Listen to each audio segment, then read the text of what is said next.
Whoop. Alright, so this thing, despite being hated by a bunch of haters, I personally quite like it. It's really been quite practical in a lot of situations, actually.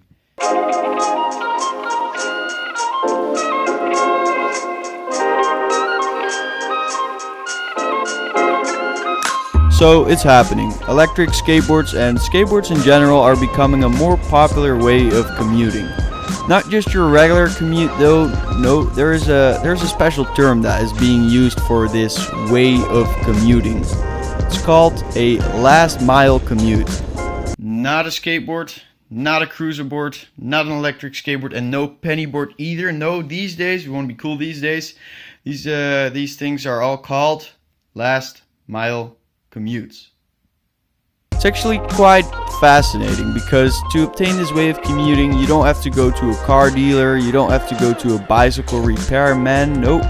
These days these ways of commuting can be simply obtained through websites like Amazon. Looking at it really shows how much the demand has grown for these last mile commutes, and if you're wondering, I've linked my favorites in the description. Last mile mobility is becoming more of a thing these days, and for my country that is because more and more people are moving towards the city. Because of that, the roads are getting more and more crowded, so that's where the last mile commute comes in.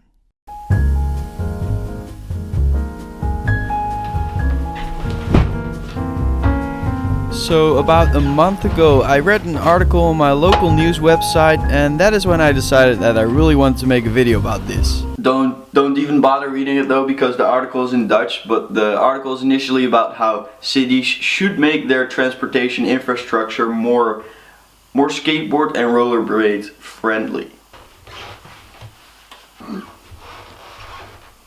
In the article they're talking about the last mile, the part that you commute from and to the station. If it's less than 20 minutes, walking is fine, but if it's more than that, there must be a better solution. Sure, bicycles are popular, but there is still space for new ways of commuting. And that's where my buddy comes in. The skateboards, oh yeah! In the article they are acknowledging that this way is becoming more and more popular as a way of commuting. Only problem is that there is a lot of historic neighborhoods in the country that I live in, which means cobblestones. Lots of them.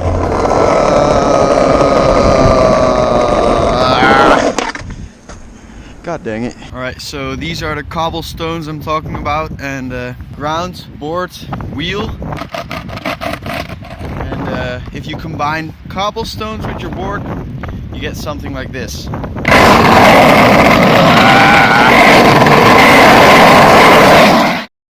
Ultimately, the solution would be putting down asphalt. That's also what they're suggesting in the article.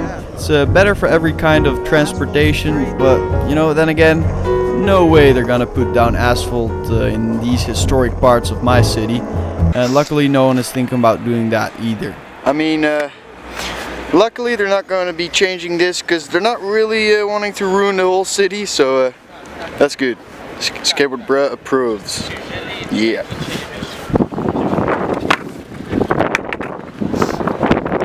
So we're talking about my city here, and there's actually another type of commute that is huge in my city. Amsterdam is known for its weed, but also bicycles.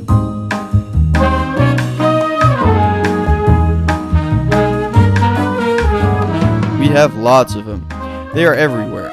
We actually have more bicycles than people. Really, we have about 834,000 residents and 881,000 bicycles. I have a bicycle, I've had lots of bicycles. I actually even traded bicycles as a job in high school. Amsterdam has the only museum in the world that you can cycle through, and now I think about it, you'll also be able to cycle through my old high school. Oh, there it is, people. Way. Yeah, that's my old high school behind me. Amsterdam has bicycle parking lots. There are about 7,800 places to park your bike. The total bike path in Amsterdam is about 400 kilometers. I mean, I could make a whole video about this topic alone. Actually, you guys should let me know if I should. fietsflat.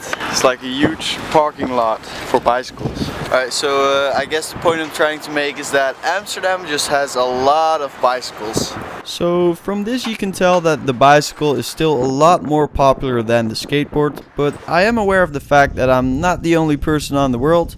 Amsterdam is the most bike-friendly place in the world, and there are other cities and countries that exist on this planet. United States, for example, and they still desperately need a last mile commute, and the beloved bicycle is definitely not an option since the size of it.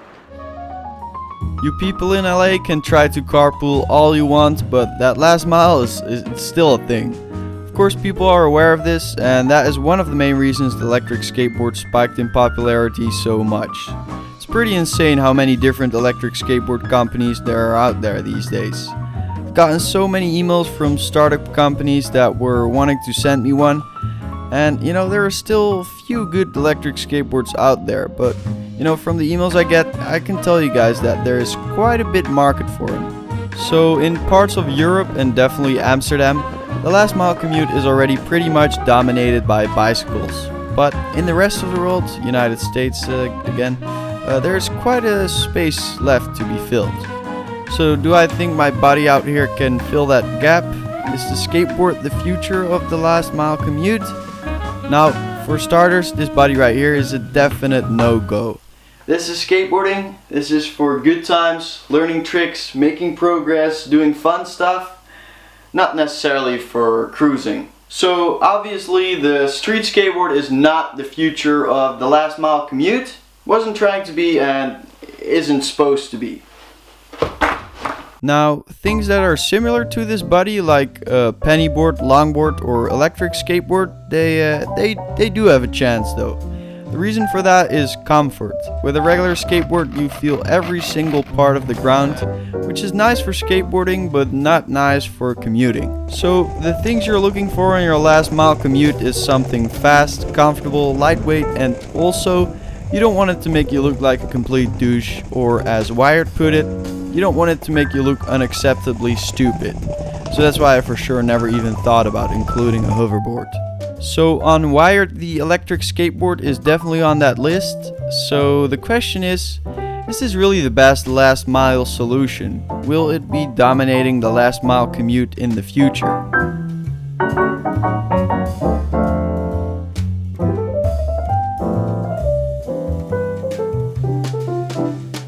So for me, this is how I would choose a last mile commute. Please note that you might have a different opinion. So I'm gonna do it like this. Since we already know that my regular skateboard is not it, we are left with 3 options. A small cruiser board, in my case a pennyboard, a longboard, which I actually don't have, and an electric skateboard. The first thing I'm getting rid of is the longboard because it's not as comfortable as an electric skateboard, and also it's not as small and lightweight as a small cruiser board like my penny. Good for me because I never had one in the first place. It's Photoshop for the people that didn't notice already. Now, I know for some people a longboard is more preferable because you haven't spent much time on any type of skateboard. Thus, you're a lot more comfortable on a longboard because of the size of it. You're less likely to fall and die. But for me, I'm just as comfortable on a super small, tiny cruiser board. I actually delivered food on one. Keep in mind, I've been skating for more than 8 years, so all I'm saying is that I know that if you're starting out, a longboard is more comfortable and safe. So then we're left with these 2. Who's gonna be the future of the last mile commute? Oh wow. First off, we got a small cruiser-like skateboard. This one is of course very well known as a pennyboard, but the concept of it is a small cruiser board.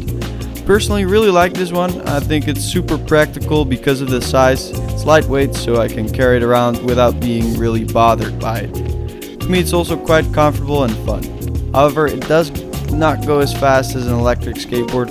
You still have to put in quite some energy to get to your destination, and on a hot summer day with stuff carrying around, you're gonna be quite sweaty. The electric skateboard, on the other hand, it doesn't take any of your own energy to get to your destination, and because of the size of it, it also might feel more comfortable. It is heavy though. It would definitely bother me to carry something around like this all day. So which one is gonna be the future last mile commute? Well, we're talking about the future. It means there are still quite some options open.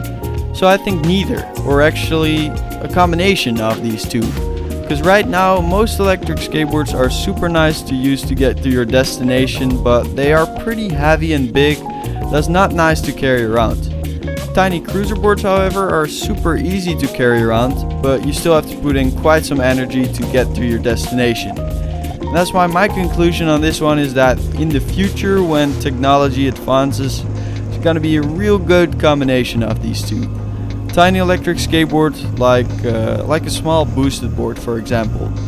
Now, I am aware of that there are already companies making these, but there isn't like a perfect popular one yet. So that's what I think of the last mock commute. I linked some of my favorite last mock commutes down in the description. Peace out and skate on. So yeah, that was me in high school, and that's one of those bicycles I was buying and selling.